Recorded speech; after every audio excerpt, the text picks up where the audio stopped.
Here, the 7th chapter then starts. When we start the chapter, generally everywhere we chant the verse and we expect every one of you to chant with us. Don't complain that I don't know Sanskrit.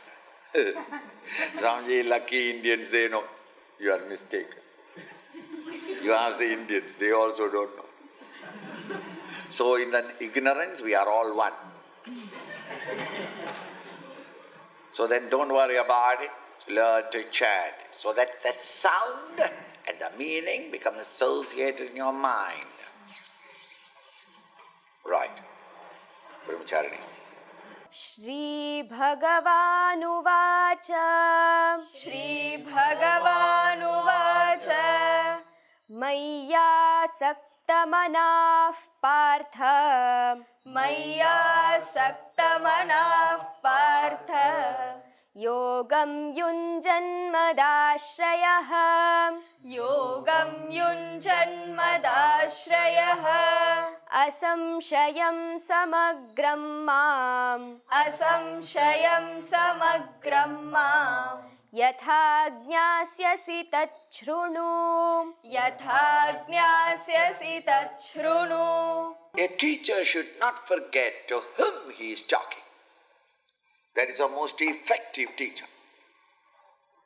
It's not that the teacher learns something at home or the library or laboratory and gets that all this idea in his head and he remembers only the notes that he has written, and then he comes to the platform or the podium and closes his eyes and goes on talking, pouring out what he has gathered, and he is afraid that if he shakes his head even or opens his eyes, it will all leak out. And that sort of a teacher is an ineffectual teacher. A spiritual teacher must talk and understand the quality of the student who is listening. Don't forget it. And according to his nature and temperament and attitude and level of understanding, the teacher must come down to his level and slowly crowbar him, lift him up. Knowing fully well that Arjuna is an arrogantly intellectual, totally skeptical person, a man of action, who believes in the muscles, in the brawn than in the brain, a marmy man, extrovert, confused and confounded at this moment because of the problem that is hanging on his mind. To such an individual, if you say that, I will explain to you meditation. In India, they will take the chappals. Here, they will unwind the belt to belt the teacher. Because I don't want anything. Now, he just captivates the child, tickles, he angles for the intellectual man in him. And he says, Maya asaktaha, intend upon me. Partha, O Arjuna, Arjuna's name. Hey Partha, yogam yunjanmadashraya, those who are taking the shelter in me and turning the mind's attention to me, ashraya, depending upon me. Yogam, ye who is practicing yoga, yuja to yoke. He who is trying to yoke the attention of the mind and intellect with that reality, to such people. Asamshayam samagram. Asamshayam, beyond a trace of doubt. Samagram, the entire glory of me, the reality. How you can understand yathajñāsyasi, how an individual can understand tat shrunu, that you now listen. This is exactly the doubt in my mind. When the last chapter was talking, what was he saying? Turn your mind and intellect and you shall come to know me, the infinite, the eternal, the immutable, the perfect. I said, it's all talking through a hat. Go and talk to the gopis, the milkmaids of Vrindavan. Don't talk to us, we are modern, educated, children of the technological age. We know how to think independently. What nonsense are you talking? The finite mind, with its limited capacities, can reach, you want me to believe, what? The infinite. Finite to reach the infinite, the imperfect to reach the perfect, the eternal, the ephemeral to reach the eternal. What are you talking? This finite, limited, stupid mind of mine, when it turned to him, who? Perfect, eternal, immutable, boundless, unborn, that transcendental reality with this little mind. Why don't you tell me that with a kite I can reach the moon? Why didn't you say that? A limited one. No doubt the mind has got power when compared to the physical abilities. Mind and intellect has got tremendous capacity. The scientific explorations, they are all gracious. It is all relative. After all, the mind of man is limited. We know it. How can the limited ego or limited individuality awake to that unlimited? The imperfect reach the perfect. I, the product of mortality, constantly dying and changing. How can I reach the changeless and the deathless? Go and bluff somebody else. This kind of a doubt will be always there in the mind of the intelligent. How can I, the limited, the mortal, the finite, reach the infinite, the immortal, the eternal? How? It is so impossible. Knowing fully well that this is the doubt, Krishna anticipates the doubt before the student asks the question and says, Sonny, I'm going to give you a discourse upon how your finite, we, little mind, when it turns its attention towards me, the infinite, the eternal, the immutable, the boundless, how you can reach me, and samagram, you can realize me totally. I am going to explain.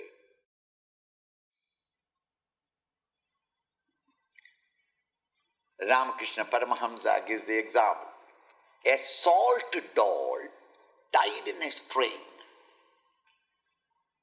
went down the ocean to understand the ocean. How far is the ocean, Went down and down, measuring the depth of the ocean. Courageous guy. And at the end of it, when they understood that this so many leagues is the bottom, the string was looked up. When the string was looked up, at the other end, there was no salt at all. The doll has become the ocean.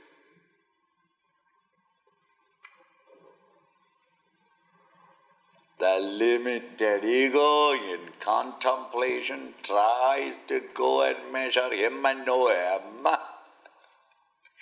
This ego is not going to know him because he is limited and they are unlimited. But the limited entity ends, merges with, becomes one with that higher state of consciousness. But the average man doesn't understand it. He thinks that, no, why you contemplate? Everything in the world is known through the intellect, where my intellect is kept intact and is an object of knowing. Similarly, this limited mind, when it turned to the higher, how can I do it? There's a doubt in the mind. The teacher says, I shall explain to you how through contemplation, your mind, though limited in its capacities and abilities, imperfect, finite, can come to reach or realize me, the infinite, the eternal, the changeless, the immutable. That I shall explain to you. Listen to me. Tad shrunu. Listen to me. Not hear me. Hearing is the function of the ears. Many things in the world we hear from morning till evening. I think I heard it about it, but I never gave my attention to it. Oh, now you are saying it. Oh, I see. Oh, there's such a significance. I heard it before, but I never took notice of it. Hearing is the function of the ears. That is why the Lord has kept both the ears and both the sides, so that it may ventilate out. Unnecessary things, it goes out. It goes through the ears, you can't stop it. But the things that you want, while passing through the ears, you grasp it. This grasping is possible only when, through the ears, the ideas come in. If you don't want it, let it go pass through your cranium. But when you want it, then the mind and intellect in all attention grasp everything immediately. Suppose you are hearing something bad story about me. And one of my disciples says that is my personal experience. That Swami, you don't know it. What is that? The story may be a long story, covering about 13 years. And the man talked to you about 42 minutes. I tell you, every bit of that story you know by heart. At the end of it, you can go and tell the next man. Do you know what I heard about the Swami? Every detail you can give, isn't it? You are supposed to be a dull fellow. Textbook I can't read, understand, I have not passed even 10th standard, I could not complete 10th grade. Why? Swamiji, what to do, dull I am. Let it be a story. All the details he hears. Not only he hears, but second time when he says, he adds his own originality. So it is a question of our attention. To listen is to hear with total attention. This I am going to explain to you. Listen to me. Not that Arjuna was distracted there and he was looking here and there. Therefore he said, hey, look, listen, come on, hear me. That is not it. The student was with all attention. But it is a warning given to the student that it is a very important thing immediately. As you are hearing, grasp it, digest it, assimilate it and make it your own. This is called the listening. Gomira. Jnanam teham savijnanam. Jnanam teham savijnanam. Idam vakshyamya sheshatah. Idam vakshyamya sheshatah. Yajñātvā neha bhūyonyat. Yajñātvā neha bhūyonyat. Jnātavyamavashishyate. Jnātavyamavashishyate. Continuing, the Lord says, Jnanam te aham. To you, I shall now explain. Because when the student is heard that I am going to explain to you how the limited mind can, in contemplation and meditation, come to totally realize that infinitude, I shall explain. Arjuna expressed in the mind a disgust for it. Because a man of action is rather suspicious of all idealisms, utopian theories. Those of you who have taken a scheme to your, or a theory or an idea, a fresh and new idea, an original idea to your boss, sir, why not we do it this way? If the boss is a vibrant, dynamic man, he says, look, don't talk to me cock and bull stories or poetry. Make it into a scheme and present it. How much we must put it, what are the ways in which we can get it, and how much will we get it. All that is there, then I will consider. Theory, he is afraid. He wants only practical. So the moment Krishna said that I shall explain to you all these things, Arjuna is not interested. I am already tired. Now another ideal you are talking, unnecessary. What is the use of it? Now the teacher says, look, don't think that way.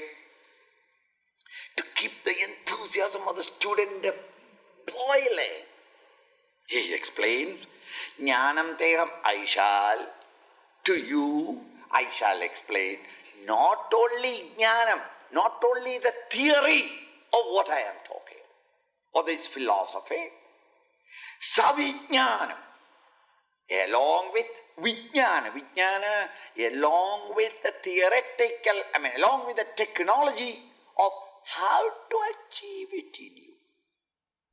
Not only mere book knowledge, I shall explain, but I shall explain how you can bring it into the ambit of your own personal experience. The technology. Not merely the pure science of reality, jnanam, but the technology of how to bring about it in your own experience is called yoga, vijnana, direct knowledge. Personal, direct experience which confirms what the teacher has said. At this moment, in our modern science, that we can employ or harness the energies, infinite amount of energies in the solar system, solar energy, is a theory. The theories are beautiful, but we cannot add joy to the society because we have not found the technology by which it can be done. 10th century historically, we knew the electrical energy. By 11th and 12th century, we knew all about its theory. But it had to wait till the 18th century end for the first bulb to burn. The technology, how this energy can be created, how it can be transported, how it can be brought to your home, and safely you can make use of it for your own domestic purposes, it took time. The technology took time. The theory is first. Jnanam was first, but the vijnana, it took time.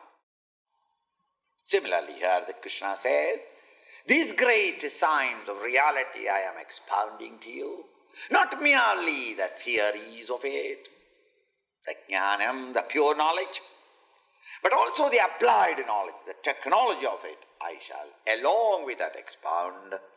Vakshyami, I shall now explain, expound, asheshata. Not that I will explain about 80% and 20% I will keep it as a secret.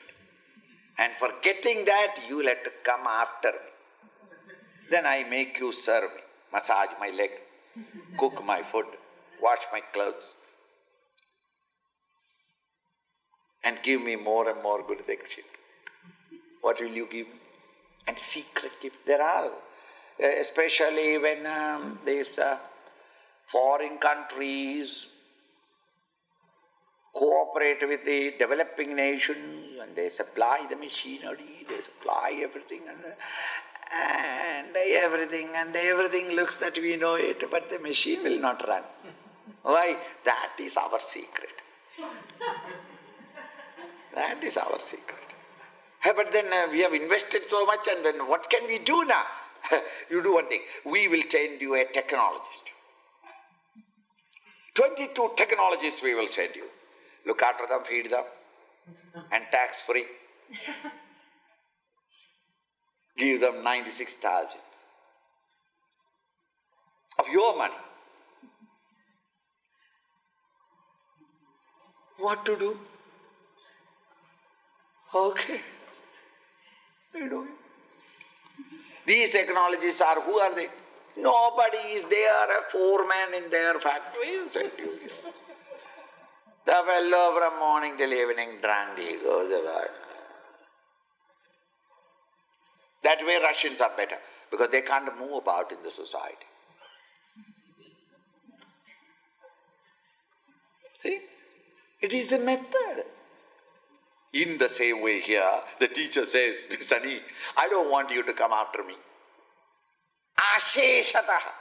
Without keeping anything balanced with myself, I shall exhaustively explain to you not only the theory, but the practical ways by which those theories can be brought into your own personal subjective experience in yourself. All right, but why should I struggle? After all, he is an intellectual. Intellect is always utilitarian. Human intellect is always utilitarian. If I ask you to do something, you will say, why should you? Immediately your reaction is, what will I get out of it? It is not anything wrong. It is a human nature. When the child is young, you can tell him, you are wonderful, baby, how smart you are, bring mommy a glass of water. A fellow will bring. After 5 years, never try that. Try. After 5 years, if you tell him, baby, you are wonderful. Yes, mommy, I know it. You are great. Yes, I am greater than papa. All right. Now go and bring a glass of water. What will you give me? Immediately the fellow will ask. Then you should not get angry. You must congratulate yourself. Ha, my son, he has become now intellect. Till now he did not know how the intellect. Now he has started working. What will I get out of it? Intellect is always utilitarian. Now you and I, as students, when we come to the teacher, we are established at the intellectual level. Arjuna is an honest intellectual. He will not do a thing if you ask him, unless he understands, why should I trouble like that? I am ready now to give to you without any remaining. That is totally I am going to expound upon the theory and practical methods by which this great truth can be realized. The question still stands. Why should I know the truth? What is there to know? I am not interested in it. At this moment, without that truth, I can eat, digest, sleep, have my recreation, my job, quite successful man, a young wife also I have got it, one chubby little baby also got it, my own house I am paying and completing it, my house also is there. Look, why should I want this knowledge? And for that I must put forth the effort and sweat. I must listen to your theory, and then you will tell me a practical method, and I must put forth the effort and practice it. For what? That doubt will come in the mind. Therefore the teacher says, Yajñatva, this great knowledge, when once you awake into that state of knowledge and come to know about it, no, not theoretical, But when you awake to that state of consciousness, neha bhuyonya jnatavyam avashishyate, there is nothing more for you to know.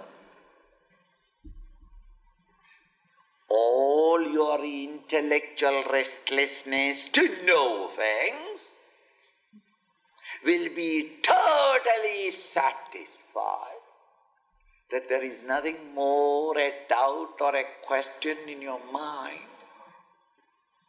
Everything becomes clear. No more any riddle of life in you. Why this world? How did he create? Who created it? Why did he create? Where is he? What is he? All doubts of it. There is such a total sense of intellectual fulfillment. It is a lack of that completeness of happiness that makes the physical body demand more and more physical comfort, or emotionally we try to get a better share of emotional satisfaction, or intellectually we want to know more and more and more because we are not satisfied. A knowledge, when you gain that knowledge, you are in a different plane of consciousness. And when you are in that plane of consciousness, all this is understood. The riddle is solved. No more any intellectual restlessness and inquisitiveness to know something more. All are known. Is it not? When you wake up from your dream, all knowledge, everything in that dream is understood. No more any doubt of anything. You have understood that all that I saw in the dream, the things and beings and their happenings, were all only in one corner of my waking mind.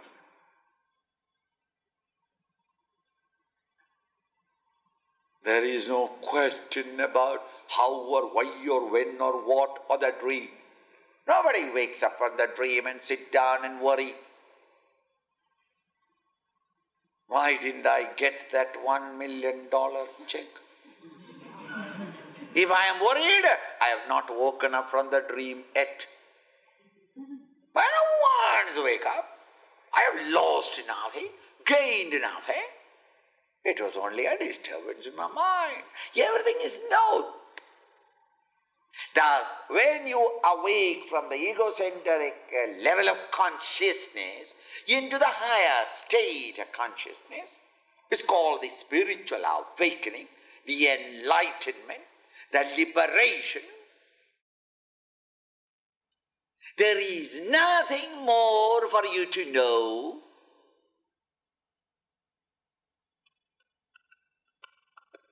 In the sense, all things are explained and are known to you then.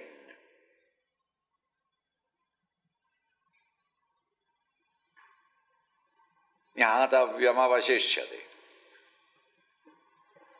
Really? Is it so good as that?